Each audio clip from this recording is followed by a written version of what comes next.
Milli Firkanı Genel Başkanı Başya Turay'ın baytaca.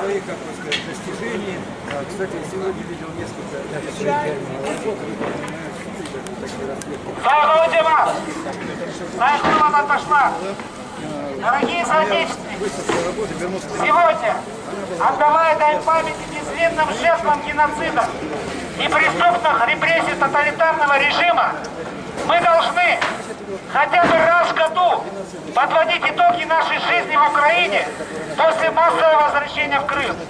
Кем мы были в прошлом, кем стали сегодня и что ожидает нас в будущем. Почему так случилось, что в независимой демократической Украине, живя у себя на родине, мы влачим жалкое существование на правах изгоев и людей третьего сорта? Почему год от года на глазах тает, казалось бы, неисчерпаемым былым дух свободы, воля к борьбе, несправедливость, чувствует чувство солидарности и братской взаимопомощи? С какими ожиданиями и надеждами мы возвращались в Крым? И что мы имеем сегодня? Все эти вопросы сегодня актуальны как никогда. Не ответив на них, мы рискуем утратить все. Не только Родину, но и свое имя, и свой язык, и даже святую веру. В прошлом году наши старейшины, прославленные ветераны национального движения, взяли на себя ответственность за судьбу и будущее нации, призвав соотечественников объединиться вокруг решения одной главной задачи – добиться принятия в Украине закона о восстановлении прав и реабилитации репрессированного крымско-татарского народа. В этой связи они объявили о созыве 18 мая чрезвычайного общенародного собрания. Их призыв был услышан и подхвачен общественностью, объединившейся в Крымско-Татарский народный фронт для решения этих задач. С момента создания Народного фронта по сегодняшний день мы сделали все возможное в наших силах, чтобы довести до украинских и крымских властей ваши чаяния и надежды, думая достучаться до ума, совести и чести государственных мужей и избранников народа. Исчерпав все возможности для налаживания официального диалога с властями, мы вынуждены были пойти на крайние формы гражданского протеста. Объявили и начали с 15 мая предупредительную голодовку и здесь, на площади Ленина, напротив окон тех, у кого сегодня реальная власть в Крыму. Как оказалось нам, крымским татарам,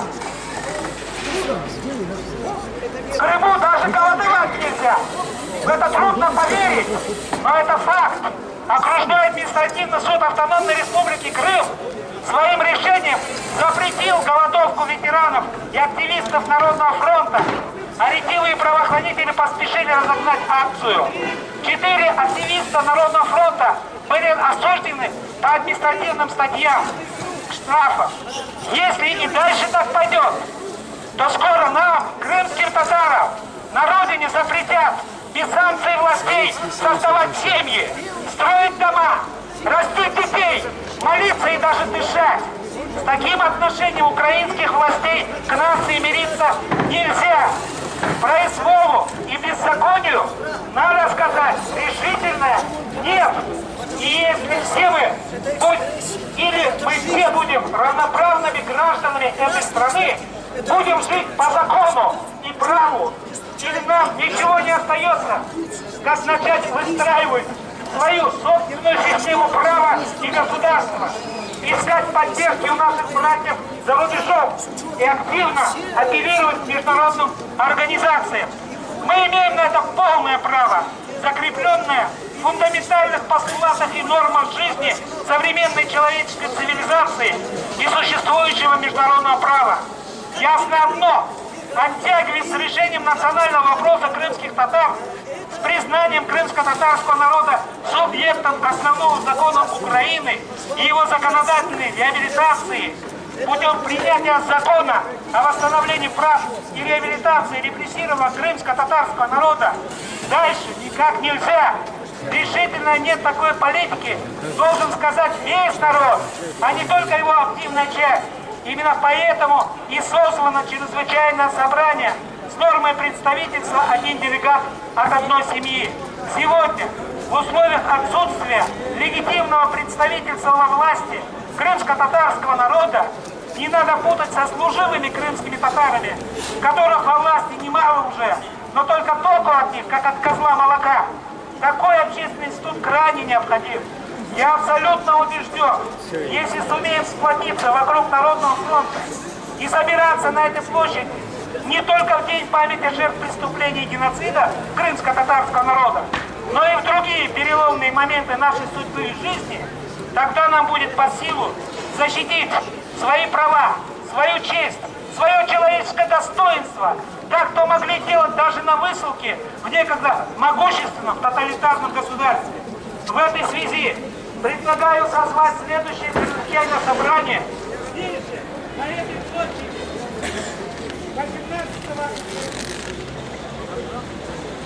18 октября 2012 года, в день образования Крымской АССР, нашей государственности советского периода. Не могу не сказать еще вот о чем. На мой взгляд, мы слишком много сегодня поем, танцуем и празднуем по поводу и без в тот момент, когда нация фактически лежит на смертном одре. Давайте вначале решим наши главные задачи. Давайте вначале решим наши главные задачи. Добьемся законодательного восстановления всех прав и реабилитации крымско-татарского народа в Украине. Наполним нынешнюю автономию истинным содержанием, что позволит эффективно гарантировать, защищать и отстаивать и наши национальные интересы, и интересы всех тех, для кого Крым тоже стал родным домом. Поможем, наконец, вернуться тем, кто застрял на высылке и самостоятельно не может сегодня сделать. Давайте защитим свой родной дом, наш Крым, от нашествия временщиков и плутократов. Тогда и будет повод радоваться жизни и праздновать искренне, от всей души, не превращая национальные традиции и праздники в бизнес-шоу и пошлые оргии. Народная партия Милли Ферка, которую я представляю здесь, будет и дальше верой и правдой служить своему народу, отстаивать его интересы на любом уровне вместе со своими союзниками и единомышленниками, объединившимися в Крымско-Татарский народный фронт. Поддержите нас, и мы вас тоже поддержим.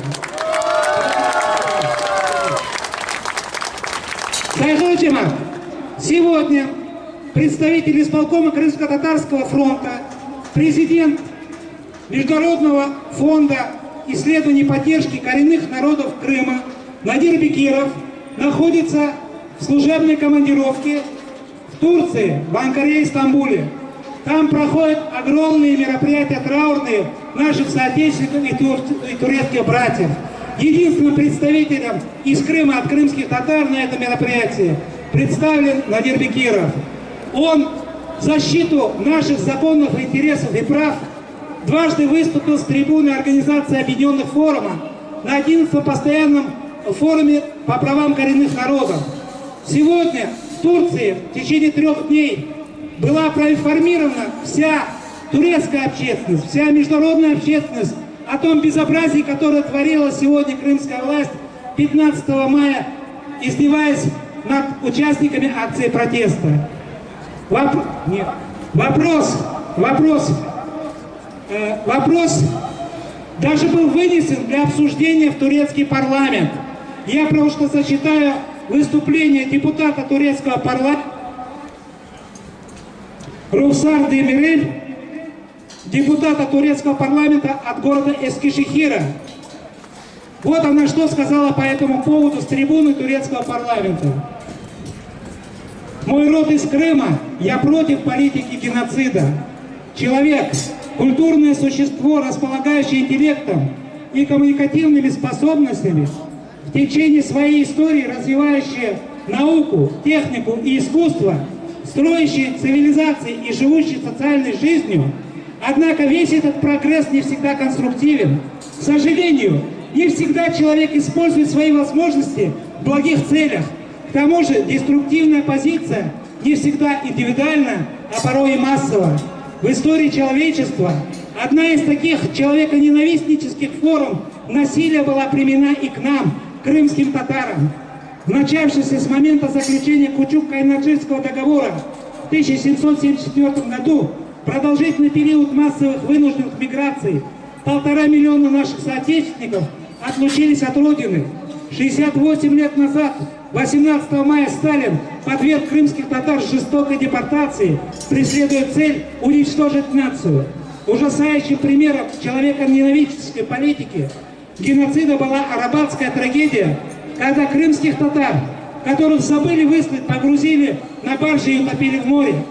Однако я, как дочь, как женщина и как мать знаю, что несмотря на то, что Сталин и предпринял все, чтобы изолировать крымских татар от родины, три вещи всегда были при них: манящий запах отчизны во вздохах, слова родных песен на устах, любовь к родине в сердцах. Избежавшие трагической судьбы крымские татары реализовали идеи нашего соотечественника, родоначальника тюркизма Исмаила Гаспринского. Все тюрки — это единая армия и единство в языках, помыслах и делах, в единственном независимом государстве, где достигли благополучия, но не забыли родину. Перенесенные страдания и не безразличны к тому, что сейчас происходит в Крыму. 15 мая в Симферополе были задержаны голодающие в знак протеста Ринат Шаймарданов, Васфи Абдураимов, Рустем Халилов, Айнер Мустафаев, в связи с чем я осуждаю действия украинских властей и настоятельно призываю Министерство иностранных дел поинтересоваться ситуацией в Крыму от имени Турции. Свое выступление хочу закончить словами учредителя Крымской Народной Республики и автора слов национального гимна крымских татар Намада Челебеджихана. Ант эткенмен, сөз бергенмен, миллет için bilmege, bilip korup milletin көз яшыны сілмеге. Рухсат Демирел. Сау болыңыз.